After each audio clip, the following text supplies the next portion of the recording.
কিন্তু হ্যাঁ, আমি তোমায় কথা দিচ্ছি, যেদিন আমি ওই কৃষ্ণের বাড়ি থেকে কাজ করে ফিরবো, অনেক মাইনে নিয়ে আসবো। ওই মাইনেটা আমি দুটো ভাগ করব। একটা ভাগ দেব আমার মাকে, আর একটা ভাগ দেব তোমাকে। মহিলা গিয়ে লাগান গুরু চরণে লাগে, গুরু চরণে লাগে, গুরু চরণে লাগে। সবাই গুরুদেবের নামে একটু বলুন বাবা। মহিলা গিয়ে লাগান গুরু চরণে লাগে, গুরু চরণে লাগে, গুরু চরণে লাগে। সবাই লাগে লাগান গুরু চরণে লাগে, গুরু চরণে লাগে, গুরু চরণে লাগে।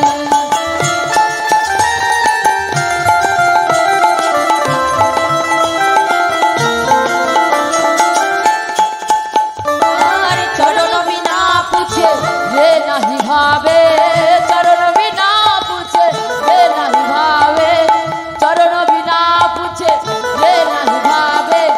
জগ মায়া সে তরে ন লাগে, মোহে লাগে লাগান গুরু চরণ লাগে, গুরু চরণ লাগে। তাই হরি বল, হরি বল। মোহে লাগে লাগান গুরু চরণ লাগে, গুরু চরণ লাগে, গুরু চরণ লাগে, চরণ লাগে, গুরু চরণ লাগে, চরণ লাগে, গুরু চরণ লাগে। আজ গুরুদেবের যেই না বললেন, বললেন ওরে বিহারী, আমি ওই দক্ষিণা চাই না বাবা। যদি বৃন্দাবনে কোনোদিন কৃষ্ণ সনে তোর দেখা হয়, তাহলে ওই কৃষ্ণের চরণের কাছে এই হতভাগ্য গুরুদেবের নামটা একটু লিখে রাখতে বলিস। আর কিছু চাই না আমি, তুই যা। তোকে আমি আশীর্বাদ করছি, যে কার্যের জন্য তুই যাচ্ছিস সেই কার্য তুই সম্পূর্ণ করতে পারবি। তাই গৌর হরি বল, হরি বল। এবার চলেছে বাবা বৃন্দাবনে, মুখে শুধু কি নাম? কৃষ্ণ বৃন্দাবন। আজ কৃষ্ণ এলো বৃন্দাবনে, তোরা দেখে যা, দেখে যা, দেখে যা, দেখে যা, সবাইকে ডেকে ডেকে বলছে দেখে যা জানে জানে। কৃষ্ণ আজ কৃষ্ণ এলো বৃন্দাবনে,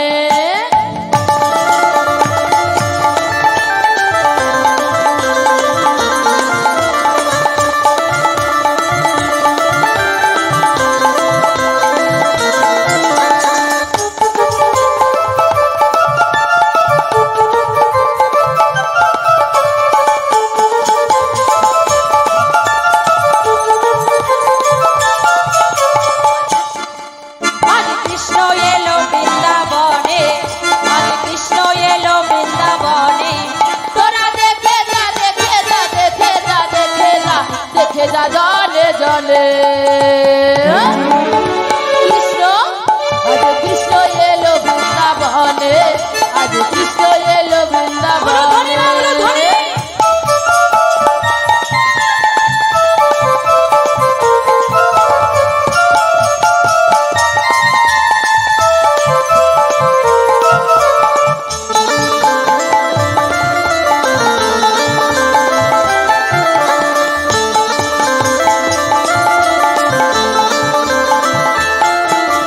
মা যশোদারি গোপাল, গোপাল বৃন্দাবনের ব্রজ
এসেছে গো মা।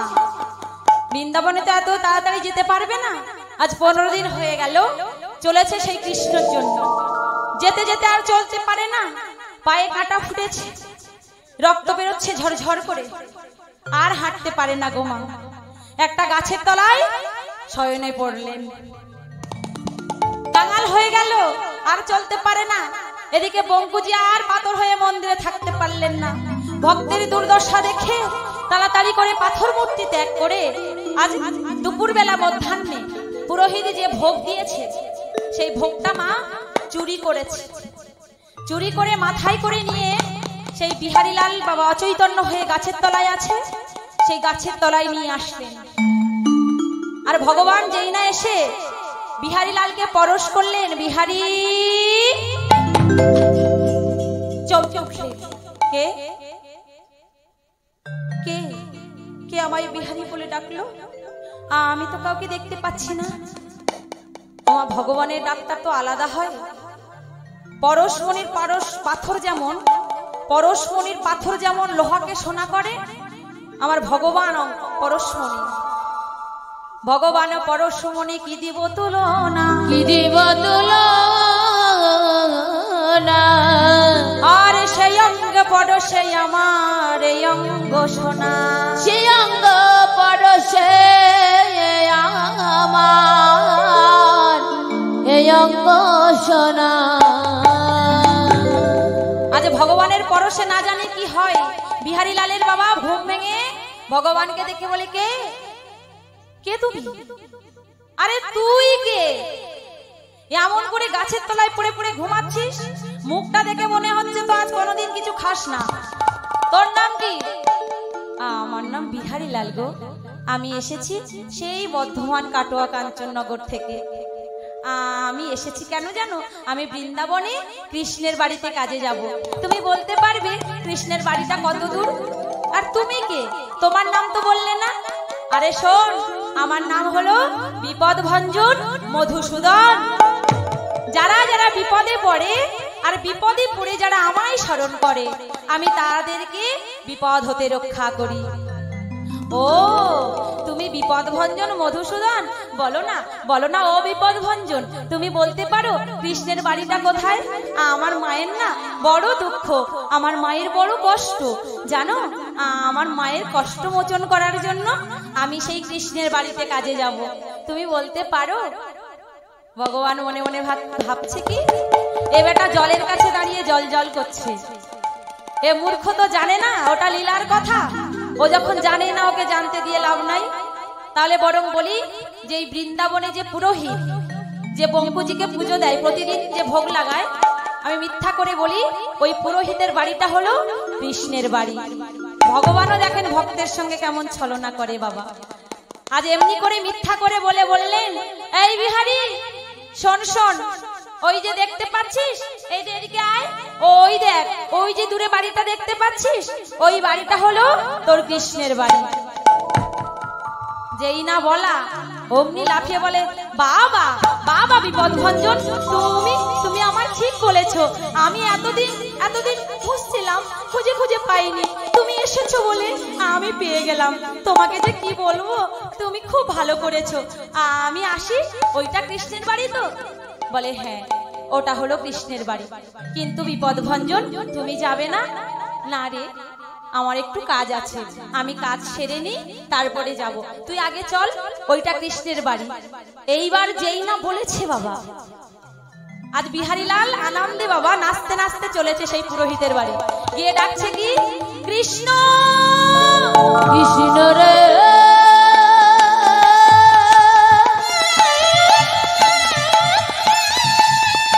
হরে কৃষ্ণ,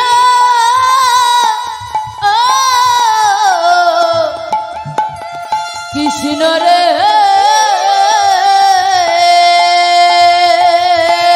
হরি বল হরি বল।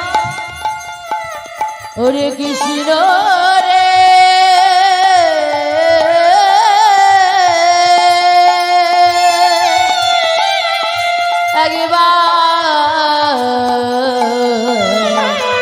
একবার এসে দেখা দে। বাবা ছেলেটা না খেয়ে আছে তাকে দেখে বোঝাই যাচ্ছে না। 15 দিন কিন্তু অনাহারে ছিল বিহারীলাল। আপনারা ভাববেন এই মেয়েটা এখানে গল্প দিতে এসছে, 15 দিন একটা বাচ্চা ছেলে না খেয়ে থাকতে পারে? পারে গো বাবা। ত্রেতা যুগে রামের ভাই লক্ষণ 14 বছর না খেয়ে ছিল তো বাবা, এটা জানেন তো? এটা সত্য। রামচন্দ্রকে বলেছিল লক্ষণ, দাদা আমি 15 বছর, এই 14 বছর আমি অনাহারে ছিলাম, আমি কিচ্ছুটি খাইনি। রামচন্দ্র অবিশ্বাস করলো। কি বলছিস লক্ষণ? 14 বছর আমি তোকে বলেছিলাম বন থেকে ফল আনয়ন করতে, আনয়ন করে তোর বলতাম যে লক্ষণ তুই ফল ধর। লক্ষণ বললেন, ও দাদা তুমি তো ফল ধরতে বলেছো, তুমি কি কোনোদিন আমাকে খেতে বলেছো? তুমি তো আমাকে খেতে বলনি বলে আমি 14 বছর ফল খাইনি, তাই বুঝি? হ্যাঁ গো দাদা, 14 বছরের ফল আমি রেখে দিয়েছি। বলে কেমন ভাবে রেখেছিস 14 বছরের ফল? তুমি দেখবে চলো, আমি যোগ বলে রেখেছি। এবার রামচন্দ্র বাবা প্রহরীকে নিয়ে গেলেন, প্রহরও দিয়ে ফল হিসাব করছেন। 14 বছর ফল হিসাব করছেন, 14 বছরের ফলগুলো। এবার প্রহরীরা হিসাব করতে করতে সেই 14 বছরের মধ্যে বাবা 7টা ফল কম পেয়েছে। 7টা ফল যখন কম পেয়েছে তখন রামচন্দ্র বলেন, এই ভাই তাহলে তুই খেয়েছিস? ও দাদা আমি তো 7টা দিন ফল আনতেই যাইনি, তা আমি খাবো কি করে? বলে কোন কোন দিন?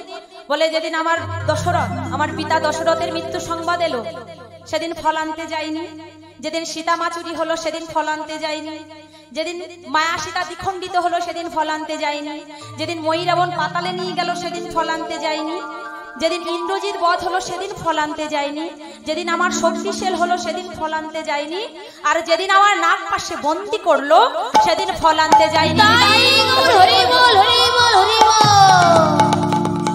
এই 7 দিন তো আমি ফল আনতেই যাইনি দাদা, তাহলে খেলাম কি করে?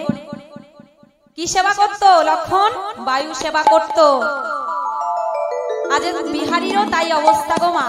কৃষ্ণ নামের ভিখারি যে হয়, কৃষ্ণ নামকে যে আশ্রয় করতে পেরেছে তার তো আর খিদে পায় না, সে না খেয়ে অনেকটাই অনাহারে দিন কাটাচ্ছে।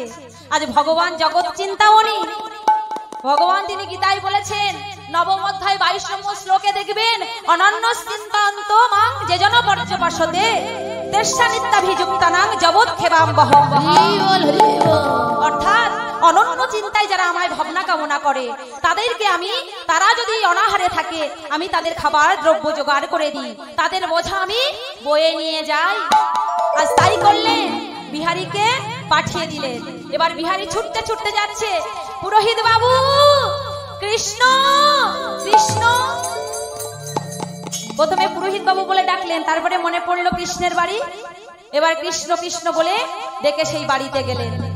যেই না পৌঁছেছে, কৃষ্ণ কৃষ্ণ বললে ডাকছে বাবা। পুরোহিত ঘর থেকে বাহির হলেন, এই কে রে? কে কৃষ্ণ কৃষ্ণ বলে ডাকছিস? আমি গো, আমি ডাকছি। এটা কৃষ্ণের বাড়ি তো? কেন? এটা হলো কৃষ্ণের বাড়ি। কি হয়েছে? শোনো, আমি সেই বর্ধমান কাটোয়া কাঞ্চননগর থেকে এসেছি, জানো আমার মায়ের না বড় দুঃখ, আমার মায়ের না বড় কষ্ট, তাই তো আমি এই কৃষ্ণের বাড়িতে এসেছি গোটো গরু বাছুর চড়াবো, আর আমি রোজগার করে আমার মায়ের দুঃখ মোচন করবো। যেই না এই কথা বলেছে, বলে আহারে কত মাতৃভক্তি। এসেছি সেই বর্ধমান কাটোয়া কাঞ্চননগর কোথায় আর বৃন্দাবন কোথায়? এত মাতৃভক্তি। আমি একে সত্যি বলতে পারবো না যে এটা কৃষ্ণের বাড়ি নয়, আমি মিথ্যা করেই বলি এটা কৃষ্ণের বাড়ি। আর যেই না বলেছে এটা কৃষ্ণের বাড়ি, অমনি বিহারীলাল বলছে, ও তা বলছি কি, ও ঠাকুর মশাই তুমি কি কৃষ্ণের বাবা? পুরোহিত মশাই অপলোক নয়নে তাকিয়ে আছে। হ্যাঁ রে বাবা, কোনোদিন তো কৃষ্ণের বাবা হতে পারবো না, তোর মুখের কথাই যদি কোনোদিন হই। হ্যাঁ আমি কৃষ্ণের বাবা। ও তাহলে আমি তোমাকে বাবা বলে ডাকবো? বলো না গো, আমি তোমাকে বাবা বলে ডাকবো? আমার না, আমার বাবা মারা গেছে সেই কোন ছোটবেলায়। আমার মা আমাকে গল্প বলতো, আমি যখন আমার মায়ের গর্ভে ছিলাম 7 মাস, আমার মা আমাকে বলতো তোর পিতা মারা গেছে, তোর আসবার খবর শুনে। কোনোদিন বাবার ভালোবাসা পাইনি, কোনোদিন কাউকে বাবা বলে ডাকতে পারিনি। কোনোদিন বাবার আদর পাইনি। বলো না গো পুরোহিত মশাই, আমি তোমাকে বাবা বলবো? পুরোহিত বললেন, ওরে বিহারী, আমি যদি কৃষ্ণের বাবা হই, আমি তোরও বাবা, তুই আমায় বাবা বলে ডাক। একবার কেন, 100 বার বলে ডাক। যেই না বাবা বলে জড়িয়ে ধরলেন, আজ শুরু হয়ে গেল গরু বাছুর চড়ানোর কাজ। বাবা যেই না গরু বাছুর চড়ানোর কাজ হলো, আজ প্রতিদিন গরু বাছুর চড়াতে যায় পুরোহিতের বাড়ি। কৃষ্ণের খোঁজ মেলে না। বলে আমি বললো কৃষ্ণ, এটা কৃষ্ণের বাড়ি, তা প্রতিদিন তো আমি মাঠে যাই গরু বাছুর নিয়ে, তা আমার কৃষ্ণ তো যায় না। ও বুঝতে পেরেছি, আমি বোধহয় এই মাঠে আর আমার কৃষ্ণ বোধহয় ওই মাঠে গরু চড়াচ্ছে। এবার গাছের ডালে উঠেছে, গাছের আগায় উঠে হাঁক দিচ্ছে, কৃষ্ণ কৃষ্ণ রে কৃষ্ণ। এবারে যেই না বাবা রে কৃষ্ণ রে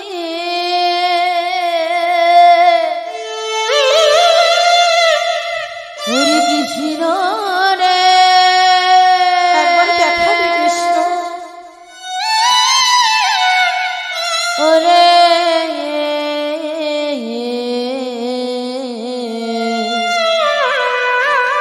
কৃষ্ণ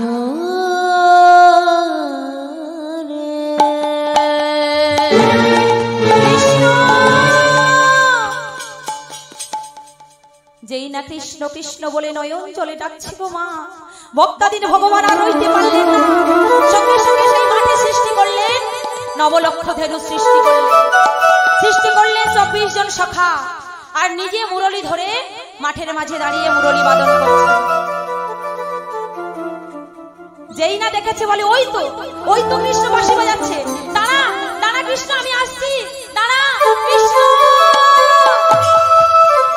যেই না গাছের থেকে বাবা লাফ দিয়ে নিচে নেমেছে, ভগবান অন্তর্ধান হয়ে গেল। যেমন কোষ্ঠী পাথরকে যাচাই করে করে বাবা, সোনায় যেমন খাদ থাকলে পুড়িয়ে পুড়িয়ে সোনার খাদ বের করে স্বর্ণকা, ভগবান তো তেমনি ভক্তকে পরীক্ষা নিয়ে নিয়ে নিয়ে তবেই তো দেখা দেবে। এত তাড়াতাড়ি বিহারীলাল দেখতে পাবে? আজ সেই অন্তর্ধান হয়ে গেলেন, আর তো দেখতে পায় না। বিহারীলাল মনে মনে ভাবছে, ও আজ তুই পালালি পালা, কাল তোকে আর পালাতে দেব না। আজ কাল তুই আর আমি একসঙ্গে গরু বাছুর চড়াবো। এই বলে বাড়ি ফিরে গেলেন। পরের দিন গরু চড়াতে গেলেন বাবা, একাদশী হয়ে গেল। এবার যে একাদশী হয়েছে, প্রতিদিন পুরোহিত মাঠে খাবার নিয়ে যায়, আজ একাদশীর দিন ভুলে গেল। এবার ভগবান তো ভক্তের কথা ভোলে না, ভক্ত হয়ে ভক্তের কথা ভুলে যায়, কিন্তু আমার ভগবান তিনি তো ভুলতে পারেন না। আজ ওই পুরোহিতের একটা ছেলে ছিল গো বাবা, ছোট্ট গোপাল নাম। সেই গোপালের রূপটা ধরেছে, গোপালের রূপটা ধরে সেই একাদশীর দিনে প্রসাদ নিয়ে মাঠে চলেছে। কোথায়? সেই বিহারী যেখানে গরু চড়াচ্ছিল, সেই মাঠে গিয়ে বিহারী দাদাকে ডাকছে, বিহারী দাদা, বিহারী দাদা, দেখ আমি তোর জন্য খাবার এনেছি, একবার পেছন দিকে তাকিয়ে দেখ বিহারী দাদা। এবার বিহারী যেই না পেছন ঘুরে দেখলো, দেখে গোপাল। বিহারী চমকে উঠলেন, গোপাল, এই এত রৌদ্রের তাপে বাবা তোকে খাবার নিয়ে মাঠে পাঠিয়ে দিল? এই গোপাল, তুই এসেছিস কেন? আমি একদিন নাই বা খেয়ে থাকতাম, তাই বলে তুই এত ছোট মানুষ, তুই আমার জন্য খাবার নিয়ে এলি? ও দাদা, বাবা আমাকে বললো আজকে একাদশী না, মন্দিরে অনেক কাজ আছে, তাই তো বাবা আমাকে বললো, গোপাল তুই দাদাকে প্রসাদটা দিয়ে আয়। ভক্তের ভগবানের কত করুণা দেখেছেন বাবা। আজ ভক্ত অনাহারে আছে বলে তার প্রসাদ নিয়ে ভক্তকে সেবা করাতে আসছে। আজ গোপাল রূপী ভগবান বিহারীলালের বদনে প্রসাদ তুলে দিচ্ছে। আর কি করলেন বিহারীলাল? ভগবানের বদনে প্রসাদ তুলে দিচ্ছে। ভক্ত ভগবানের মধুর মিলন, মধুর ভালোবাসা। যেই না এমন ভাবে দিল, খাওয়া হয়ে গেল দুজনের। এমনি গোপাল রূপী ভগবান বললেন, বিহারী দাদা এবারে আমি আসি, তুমি তাহলে একটু পরে এসো। ঠিক আছে গোপাল, আমি বিকেল বেলা যাচ্ছি, তুই তাড়াতাড়ি বাড়ি ফিরে যা। যেই না বাবা বাড়ি চলে যাচ্ছে গোপাল, আজ বিহারী আবার কৃষ্ণ নাম গাইছে। কৃষ্ণ নাম গাইতে গাইতে আজ যেই না বিকাল হয়ে গেল, গরু বাছুর নিয়ে বাড়ি ফিরেছে। বাড়ি ফিরে ডাকছে, বাবা। বলি, ও বাবা, আমি একদিন নাই বা খেয়ে থাকতাম, তাই বলে ওই ছোট্ট গোপালকে তুমি মাঠে পাঠিয়ে দিয়েছো। যদি আমার ভাইটার রোদে কিছু একটা হয়ে যেত। এবার পাশে দাঁড়িয়েছিল সে আসল গোপাল, পুরোহিতের ছেলে গোমা। ওটা তো ভগবান গেল। আসল গোপাল বলে উঠলো, এই বিহারী দাদা, তুই মিথ্যে বলছিস কেন রে? আমি তো তোর জন্য খাবার নিয়ে যাইনি। গোপাল, আমার জীবনে আমি মিথ্যে বলি না রে গোপাল। তুই তো আমার জন্য খাবার নিয়ে গেলি, তুই আমাকে খাইয়ে দিলি, আমি তোকে খাইয়ে দিলাম, তুই ভুলে গেছিস? গোপাল বললেন, বিহারী, আমি তো যাইনি, তুই বাবাকে জিজ্ঞাসা কর। বাবা তো আমাকে পাঠাবে, কিন্তু বাবা তো আমাকে বলেনি যে গোপাল তুই খাবার নিয়ে যা। আমার পায়ে দেখ, মাঠে যে কাদা আছে, আমার পায়ে কি কাদা লেগে আছে? দেখ আমার শাড়িতে, আমার প্যান্টে কি কাটার আঁচড় লেগে আছে? দেখ আমার কোথাও কোনো দাগ আছে কিনা, দেখ। গোপাল, এ জীবনে আমি কোনোদিন মিথ্যে বলি না। তুই তো আমার জন্য খাবার নিয়ে গেলি। বাবা, বাবা তুমি বলো না, বাবা গোপালকে তুমি পাঠাওনি? না রে বিহারী, আমি তো গোপালকে পাঠাইনি। পুরোহিত মশাই বুঝতে পারলেন, বাবা যিনি স্বয়ং ভগবানকে সেবা দেয় তার কি বুঝতে বাকি থাকে? ছুটে ছুটে গেলেন বঙ্কুজির মন্দিরে। ছুটে মন্দিরের দরজাটা খুলে কি দেখলেন? ভগবানের ওড়নায় লেগে আছে কাটার আঁচড়। ঝরঝর করে দাঁড়িয়ে তার চরণ থেকে রক্ত ঝরছে। ছুটতে পুরোহিত বাইরে এসে বিহারীকে জড়িয়ে ধরলেন। বিহারী, বিহারী, বিহারী, আর তোকে মাঠে আমি যেতে দেব না বিহারী। আর আমি তোকে মাঠের কাজ করতে দেব না। আর তোকে কাজ করতে হবে না। আর গরু বাছুর চড়াতে হবে না। না,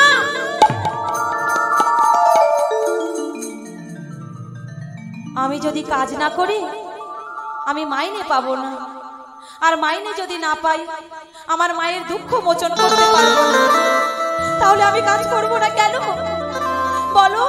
আমি গরু বাছুর চড়াবো, তুমি যতই নিষেধ করো, আমি গরু বাছুর চড়াবো না। যারে লাগি আমার মন্দিরের গোপীনাথ মাঠে নামে, মাঠে নামে। শোনো বিহারী, যার জন্য আমার মন্দিরের গোপীনাথ মাঠে নেমেছে, আমি তোকে সেই গরু বাছুর চড়ানোর কাজ করতে দেব না। এতে যে আমার পাপ হবে, সেই পাপের কোনোদিন ক্ষমা হবে না। আমায় ক্ষমা কর। তোকে গরু বাছুর চড়াতে না দিই, তোকে আমি একটা অন্য কাজ দেব। তুই আজকে থেকে আমার মন্দিরের দারোয়ান হবি। আমার মন্দিরের দারোয়ান হয়ে আমার কৃষ্ণকে পাহারা দিবি। যেই না বাবা মন্দিরের দারোয়ান হয়েছে, প্রতিদিন বিকাল গড়িয়ে এসে যায় রাত, রাত গড়িয়ে যায় এসে যায় ভোরের বেলা। আজ ভোরের বেলা একদিন কি করেছে গো মা, একটা বুড়ো আর বুড়ি ষাঁড়ের পিঠে চেপে সেই ভোরের বেলা এসে সেই মন্দিরের সামনে এসে বলছে, বিহারী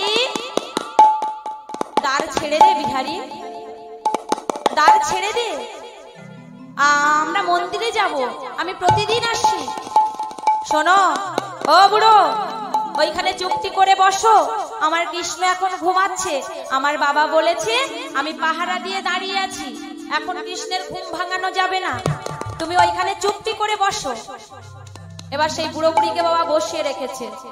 আর তারপরে এসেছে 8 জন মেয়ে। মায়েরা চঞ্চল হবেন না লীলা প্রায় আমি শেষের পথে নিয়ে এসেছি। আজ দেখুন, তারপরে আসলো 4 জন মেয়ে, 8 জন মেয়ে, 8 জন। সেই 8 জন মেয়ের সিঁথিতে সিঁদুর, হাতে শাঁখা আর খুব সুন্দর শাড়ি পরা। সেই 8 জন মেয়েকে দেখে বিহারীলাল বলে, ছি ছি ছি ছি ছি ছি ছি, ভেবেছিলাম মনে হয় কৃষ্ণের চরিত্র ভালো। এই যে দেখতে পাচ্ছি লোকের বাড়ির বউগুলোকে রাত দুপুর বেলা ধরে নিয়ে এসেছে, এ কেমন কৃষ্ণ রে। এবার সেই 8 জন সখী এসে বলছে, বিহারী দ্বার ছেড়ে দে, আমরা প্রতিদিন এই মন্দিরে আসি, দ্বার ছেড়ে দে বিহারী। না, আমার বাবা বলেছে এই মন্দিরের দ্বার পাহারা দিতে, আমি ছাড়তে পারবো না। আমার কৃষ্ণ ঘরে ঘুমোচ্ছে, তার ঘুম ভাঙানো যাবে না। তোমরা এখানে চুক্তি করে বসে থাকো, আমার কৃষ্ণের ঘুম ভাঙো, তারপর তোমরা যাবে। আবার কিছুক্ষণ পরে বাবা 1 জন মেয়ে আসছে, তার মাথার চুলের বেনি নয়, যেন ফণি দুলছে। তার বদনের পানে তাকালে কত ভক্তির উদয় হয়। চরণে যেন বিশ্ব ব্রহ্মাণ্ডটা লুটিয়ে পড়েছে গো বাবা। সেই মেয়েটা এসে বিহারীকে বলছে, বিহারী, এই বিহারী, আমরা প্রতিদিন আসি, দ্বার ছেড়ে দে বিহারী। ও মেয়ে, ওইখানে চুক্তি করে বসতে হবে, আমার কৃষ্ণ ঘুমাচ্ছে। শোন বিহারী, আমরা প্রতিদিন আসি, আমরা কৃষ্ণের সঙ্গে দেখা করব, তুই দ্বার ছেড়ে দে। ঠিক আছে, তোমরা বাইরে বসো, আমি দেখি আমার কৃষ্ণকে ঘুম ভাঙাই, ভেতরে ঢুকে তারপর তোমরা যাবে। এই বলে এবার ঘটনাটা দেখেন বাবা। এতদিন জেনে এসেছে আমি যেমন একজন বাবার ছেলে, কৃষ্ণ একজন তেমনি বড় লোকের বাবার ছেলে। আজ সেই ভাবনা ভেবে মন্দিরে ঢুকে ভেতর থেকে মন্দিরের দরজাটা বন্ধ করে দিলেন। এবার যেই না বন্ধ করে পেছন দিকে ফিরে তাকাবে, দেখে ভগবান একটা বাঁশি হাতে নিয়ে এমনি ভাবে দাঁড়িয়ে আছে। হাই যা, আমার কৃষ্ণ কোথায় গেল? এই যে বাবা বলছিল কৃষ্ণ ঘুমাচ্ছে, তার বিছানাপত্র বা কোথায়? আমি তো দেখতে পাচ্ছি না, সে বিছানাপত্র কোথায় গেল? কৃষ্ণ, কৃষ্ণ, কৃষ্ণ রে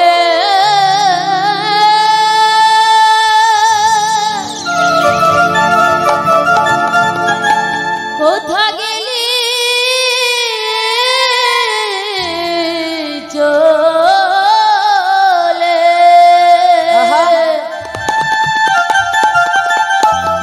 দেখা রে,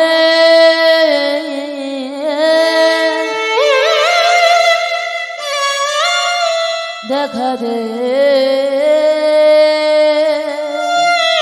কৃষ্ণ,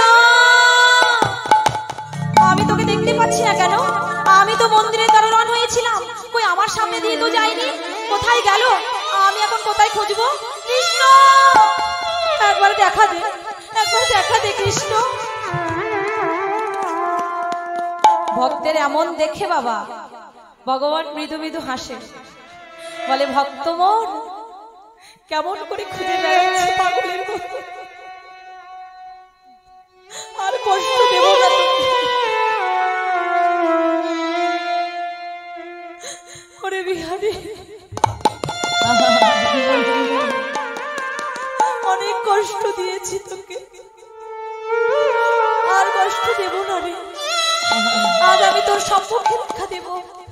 এই বলে বাবা পাথর মূর্তি ত্যাগ করে বদ্ধ রূপ ধারণ করে বিহারীকে পেছন থেকে ডাকলেন, বিহারী রে, বিহারী রে, একেবারে পেছন ফিরে দেখ বিহারী, পেছন ফিরে দেখ বিহারী। যে পেছন ফিরে যেই না বিহারী তাকালেন, চমকে উঠলেন, কি কে তুই? আমি তোর কৃষ্ণ না, তুই তো ভগবান কৃষ্ণ। আমার বন্ধু কৃষ্ণ কোথায়?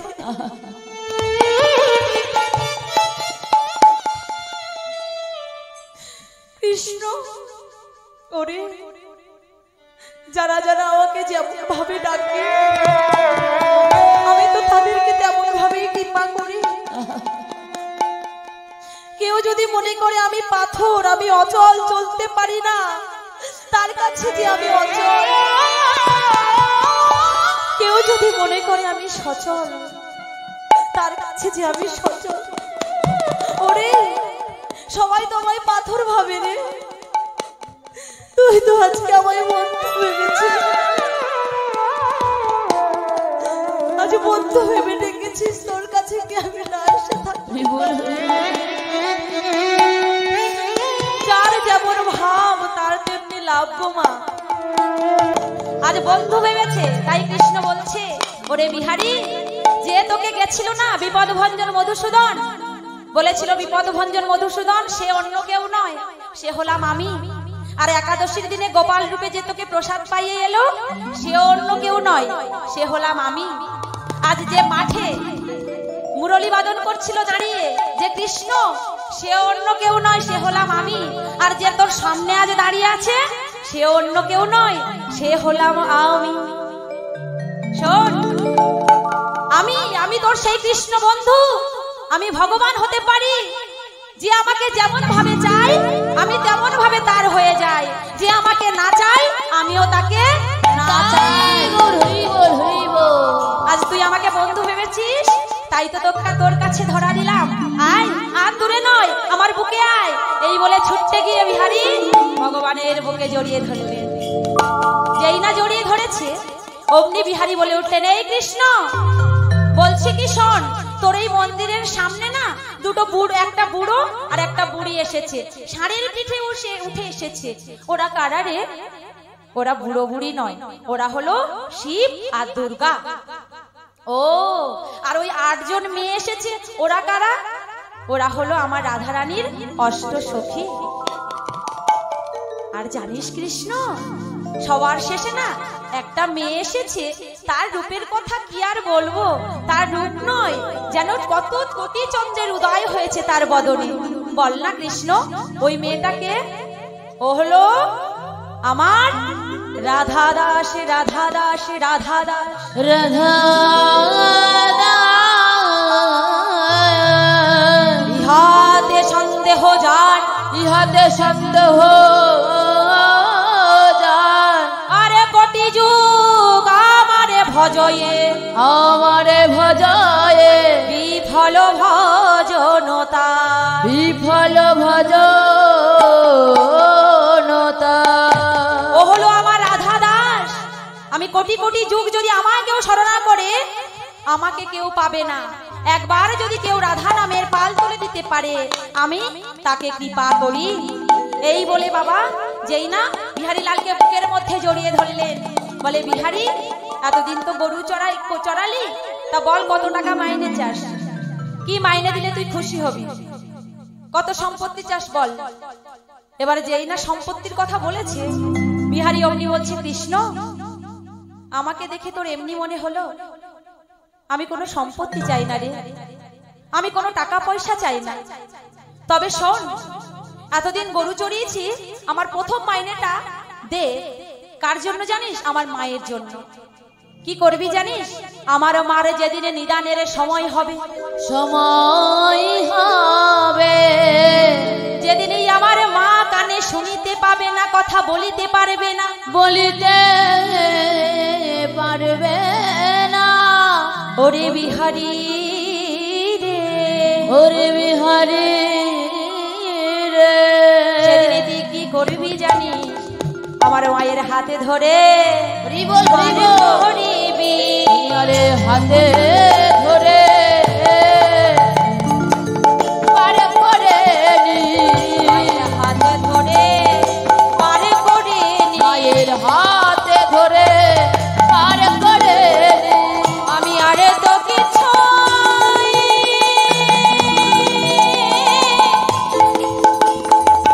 চাই না কৃষ্ণ, মায়ের হাতে ধরে পারে করে নি।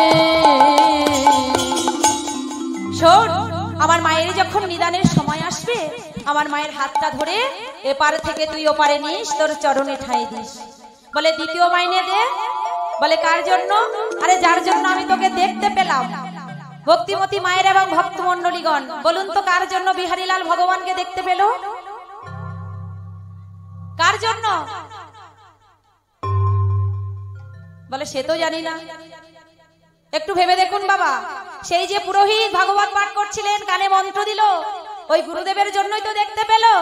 তাই বললেন, ওরে কৃষ্ণ, আমি তোর কাছে দ্বিতীয় মাইনেটা বেশি চাই না, আমি যার জন্য তোকে দেখতে পেলাম, আমার সেই গুরুদেবের নামটা তোর চরণের ধারে লিখে রাখি, তোর চরণের ধারে লিখে রাখি, তোর চরণের ধারে লিখে রাখি, তোর চরণের ধারে লিখে রাখি। আমি আরে তোকে ছই চাই না কৃষ্ণ, চরণের ধারে লিখে রাখি। ও, তাহলে সবার জন্য তো চাইলি, এবার তোর জন্য কিছু চা। ওরে কৃষ্ণ, আমি না চাইতে তো অমূল্য সম্পদ পেয়ে গেছি, তাই তো মা? নাই চাইতে যদি ভগবানকে কেউ পেয়ে যায় তার কি আর কিছু চাওয়া থাকতে পারে? তাই বললেন বিহারী, ওরে কৃষ্ণ, আমি তো না চাইতে অমূল্য সম্পদ পেয়ে গেছি, আর কিছু চাই না, তুই একবার যুগল রূপটা তুই আমায় দর্শন করা। এবার যেই না বললেন, কৃষ্ণ বললেন, ওরে তুই যদি বা আমার কাছে না চাস, কিন্তু আমি তোকে তো নৈরাশ করবো না। শোন, আজ থেকে যারা যারা বৃন্দাবনে বঙ্কুজিকে দর্শন করতে আসবে, আজ থেকে তোর ওই বিহারী নামটা আমার নামের সঙ্গে জুড়ে আজকে থেকে আমি হয়ে গেলাম বৃন্দাবনের বঙ্কু বিহারী লাল। হরিবল হরিবল হরিবল। বঙ্কু